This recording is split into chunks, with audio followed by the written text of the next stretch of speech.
Catus Maximus here again. Don't worry, if I take a couple days off, I will still be continuing to upload videos. Really, rest assured, there's plenty of more content coming to this channel. For example, we have a micrometer adjustable cylinder hone here. These things have actually been made for decades, and this style here with the billet aluminum body and the micrometer adjustment, this format, is still available from many of the professional tool manufacturers, such as Snap-on, Matco, etc. This particular unit was actually a Montgomery Ward Pow'r Craft, and it's been around for quite a while, back in the days when instructions were photocopied from actual typewriter typed instructions, and even back in the days when they had double spacing. One important note of this tool is it had a no time limit full warranty if it ever fails to give complete satisfaction. So a Craftsman style warranty. This does not mention what happens if the organization goes out of business. And towards the end of the video, I'll do a slower close-up of these instructions so you can have those for your viewing pleasure. So, cylinder hones, if you do engine rebuilding, it is done far less nowadays than it used to be in the 60s, 70s, even 80s. Nowadays, engines last a long time, and when they tend to go out, you just get another one from the junkyard rather than trying to rebuild a modern engine. And it just has to do with both the cost of the parts and whatever tends to take out a modern engine usually ruins it, to the point where you're not going to use a hone, and you don't really, you don't really sleeve. You just get new engines because the amount of time and money that you spend on it, that's the best bet. It's a totally different story whether you're an enthusiast or you're doing something where you're building a more of a performance engine, putting in aftermarket pistons, and this is highly relevant. And of course, rare and more esoteric engines used in higher end sports cars, etc. This style is much different. The traditional kind of cylinder hone that most people would have seen at the auto parts shop is like a spring shaft that has 3 little feet that are kind of on pivot, so it's a little foot that can kind of self-center, and that's the cylinder hone most people are used to. This micrometer adjustment cylinder hone is really designed, when used properly, can get very straight cylinder walls.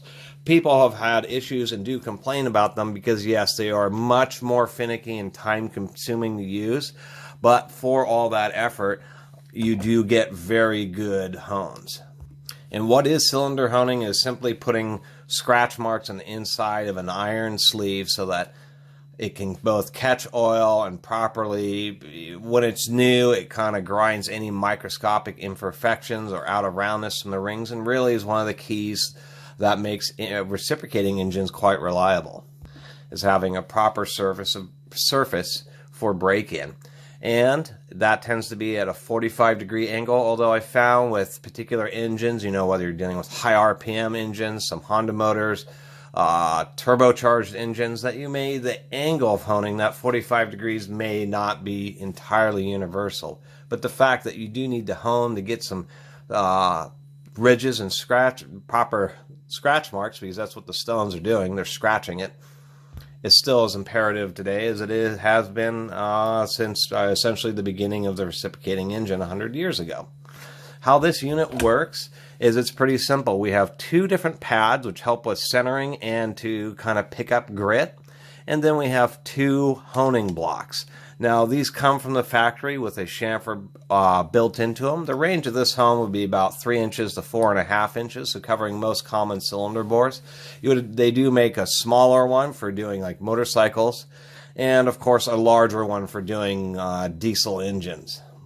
Large diesel engines, I should say, as well as there is some automotive engines that have really large pistons. GM in the Colorado for a while had a big old 5-cylinder in there, and it had some huge pistons. Back to how this works. We have an extension here that you would use in a 1/2-inch drill. Most times when you start off honing, it would be at 100 RPM, and everything has to be super clean. Surprisingly enough, it is a dry operation, which means no oil, no grease. You have to use acetone and alcohol and all that to Make sure that the cylinders are super clean. Another aspect of these is actually measuring the size of the cylinders, because it's incredibly difficult to really use this as a gauge and then trying to use calipers across it. You still need to use calipers across these stones to make sure that they don't have any taper. And then you need to use one of those flat grinding wheel dressing stones to, if there is any taper, you put some marks where you see it's starting to rise up, and then you just slowly use that flat stone to even them out. Although in most situations I found that these tend to stay pretty true, but over time, especially down at the bottom of the cylinder where the piston isn't moving or doesn't reach, you will get some additional wear on the bottom of the stones. And that's why they tell you is really the situation ends up being that the bottom of the stones ends up wearing a little more than that upper portion. And you start, your honing isn't occurring across the whole block, but starts now creeping up the stone. So it is important to keep them dressed. And of course you can pull the stone out of the unit and then hand dress it if you want to do it that way as well, or by moving the stone rather than moving the dresser across the stone. Anyway, it has a gimbal to keep it centered when you use the 1/2-inch drill. You can use a cordless drill, but remember, it is slow. You would be in first gear and, slow, 100 RPM, and then, depending on your results, you might adjust your speed up, down, or up from there. I'll pull this off because it's easier to manipulate, but this is just an extension handle that allows you to get nice deep reach down into the cylinders that you're working on. The one criticism of these, and I understand that, is even though it does have a universal gimbal, so when you're turning it, this is allowed, the hone is allowed to move absolutely parallel to the cylinder, while you holding a drill manually would be very difficult to hold it perfectly, so this gimbal provides some flex. The one thing it doesn't compensate for is if you're pushing with the end of the drill, you still have to really concentrate to keep it right over the middle of the cylinder, because if you start pushing it, it will cause this to want to get cockeyed or angled in the cylinder, and that's where the biggest criticism comes from, is if you're not real careful with these. With the cheaper spring-loaded ones, you can actually be, at an extreme angle, pushing and pulling, and they generally will stay centered. With these, if you do this pushing action, what will happen is the top edge of one stone and the bottom edge of the bottom stone will start digging in and actually can, severely damage the cylinder, because it concentrates a bunch of force when it starts going sideways. And that's always been the issue with these, is they're great, but they really say professional use, because you still have to concentrate concentrate strongly is probably the way I'm trying to put it, to really keep the drill right over the top. So this is optimally, not used when the block is still in the car, unless you can just get a real nice comfortable position to be able to hold that drill nice and straight. The term micrometer actually comes from the wheel up here. So if we have a cylinder that says it's about 3 inches, a little bit less, so you have two different adjustments. You have a coarse adjustment, which is this wheel right here, and I'll pull that all the way out in a minute, but there's a series of holes that sit on these pegs, and you would get it pre-adjusted pretty close to the size, and you just take it and you would screw these out. It's a big long bolt, and it's kind of specially designed, so you get it right about to the right size, and you push that back down. This micrometer actually acts on this is a gearbox in here. There's one big gear that connects to the pegs of all 4 of these all at once, and the top of it is twisted, and it has this captured ring. So this is actually the micrometer adjustment, and it goes by thousandths of an inch, and you have 20 thousandths of an inch per rotation. So to get the maximum clearance, you'd actually reverse this all the way, get it coarse adjusted, and then you'd start turning this up. Preferably you'd use a set of dial or calipers to kind of get the gross measurement. If you need to do 3.5-inch cylinder walls and you get this set up real close, say 3.49, make sure it wants to go into the cylinder pretty well, and then you would just creep up onto the sides, and there's actually just a little tiny tick mark, and you just start twisting this, and as you twist it, there's a special, as you turn this, there's a special twist on the bolt, which is what's giving you the micrometer adjustment, and a special cutout in this piece of metal, or that lower ring. And so you just creep up onto the size, say it was 3.5, and then you're just providing a hone, maybe taking just a few thousandths of an inch off. That's where this is really nice, is you just take it. Where's my tick mark? It disappeared. There it is. It's over here. And you would just adjust that, do a hone, quick up and down, and then once you come back up, you would stop the drill, adjust it by another thousandth, do another pass, adjust it by another thousandth. And then that's the deal with this, is that you're providing a specific and fixed hone and measurement versus this a spring-loaded one. This is much more rigid. And so if there is like a little bit of a hard pocket or a wave or something like that that's in the cylinder, this is much more effective at removing it. Because a spring-loaded one will just spring when it hits a slight hard spot or a wave, and then will not really effectively remove it, where this is operating at a fixed size. So if there's a hard spot, it's just going to try to run the grinding stones right through that hard spot, applying far more pressure than to that one area, because of course the stones can't be moved, pushed in, because this is all a mechanical lock system, and it will remove that little bit of a high spot. So that's why, when you're when professionals, that's why they use these. They're a lot more cumbersome to use, but they're much more effective when you really get down to the specifics of honing a cylinder.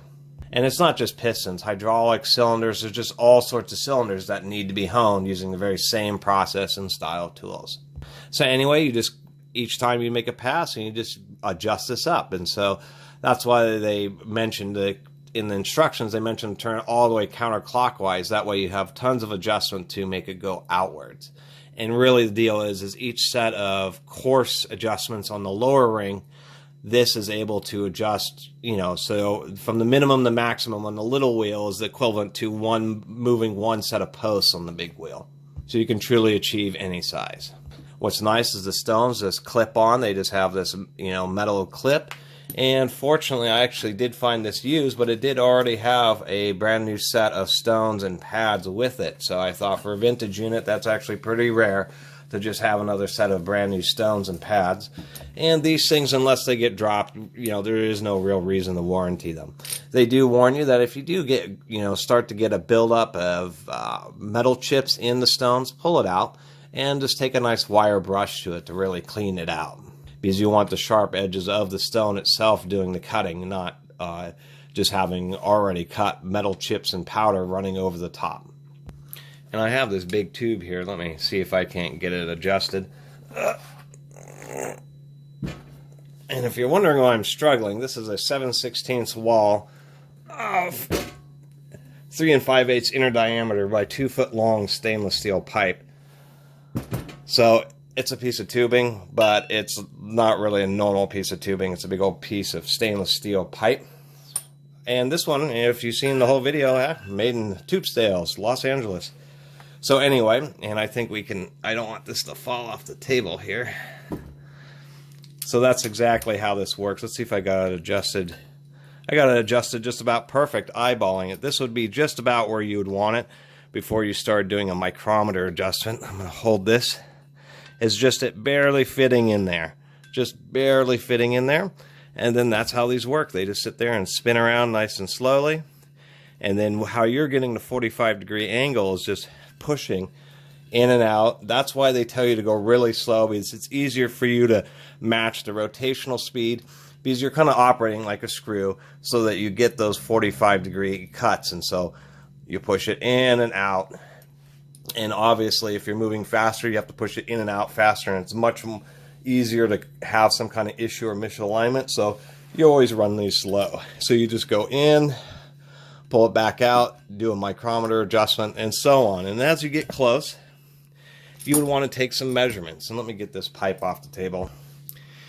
Okay, here we are. The last thing to mention is you do have to be careful operating these. In going clockwise, it's kind of designed to pull it all itself together. But sometimes you can get a gap here. So when you're adjusting this, you always kind of keeping a mind that you want to push down when you're turning this. And so it's really easy to service this thing, because this screw just pulls right out. Here are the pads and the stones, and they just pull out, and they just have gear teeth in them that this rod interacts with. And this rod is custom broached, so it fits really, really tight. There's almost no play between this gear. It's a rack and pinion system between the gear and the rack itself. and they have just a little bit of tension when they go in and out of the body, which is also nice. So this is what the magic that makes it happen, is that this screw kind of captures everything together. So you have the straight cut gear, if this will focus, so we can get it to stay focused. There we go. And then as you adjust this, there we go. I don't know if you can see what will go this way, but as we get tighter, it starts pulling that in. And so where it's twisted, there's actually angle cuts. It's been broached at an angle like a helical gear inside that lower piece. So as you're turning the micrometer adjustment, it's sucking this into the body of this against that twist, and it's just calibrated where each tick mark here moves this gear, well, this gear in relation to the rack 1/1000th of an inch.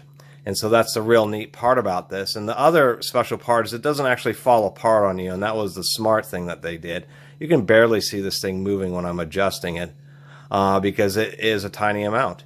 But what's nice is when you get all the way to the bottom, of course it stops, but when you get all the way to the top position, it also has a stop. You need to use a strap wrench on this thumb wheel to get the little back bolt off to actually take it apart, and I thought that was quite smart. That way you don't have to worry about, when you're adjusting it outwards, having this whole assembly fall apart. And of course, handling this, you're going to end up with black hands because cast iron has a whole heck of a lot of carbon in it. The one issue I'd say with these is that they don't bevel the little pins that this sets into, and so sometimes when you're trying to do the coarse adjustment, it just does not want to seat down. And so a little bit of work with a piece of sandpaper or Dremel would, just to break the edges off the top of those pins, would be the one suggestion.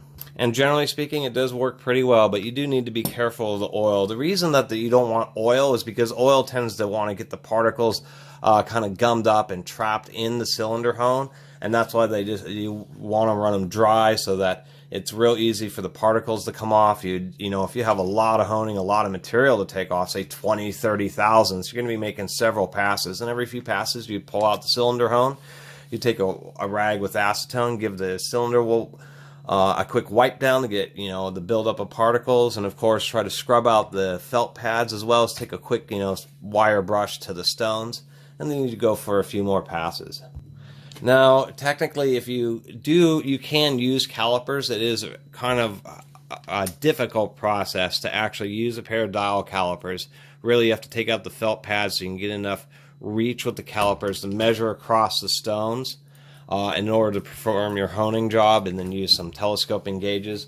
But really, one of these tools is not particularly effective unless you're just putting a hone in. You're not caring about actual specific sizing. Otherwise, you do need a tool. I believe I've reviewed this tool in a previous video, but you really need something like this, which is a cylinder bore gauge, and this is a special spring-loaded one, so once you get it set up, you can just have it set off to the side, do some hones, and then run down the cylinder with an actual gauge just to verify what on earth that cylinder hone is really doing, if you're getting rid of any, you know, if you're actually getting rid of the taper or anything like that. Or there may be an area where you just have to go over just a couple times just because it's particularly warped or ovaled or something like that. Anyway, there just wasn't a ton of YouTube videos about these micrometer cylinder hones, and so that's why I wanted to put this one up there. Anyway, I really appreciate everybody watching, and please subscribe. Catus Maximus out. Sorry about that. I meant to add this so you could read. I actually thought this was quite nice, you know, and I've mentioned this in a few other tools where they came with actual realistic instructions instead of just some basic pictograms on the back of the package. But, you know, it's kind of interesting. I don't think companies really appreciate how little it actually costs them just to have some engineer, somebody write up a quick one-page article about the way they would suggest using the tool. But it's really a big deal. It really provides a nice extra bit of confidence and, you know, a real nice starting point.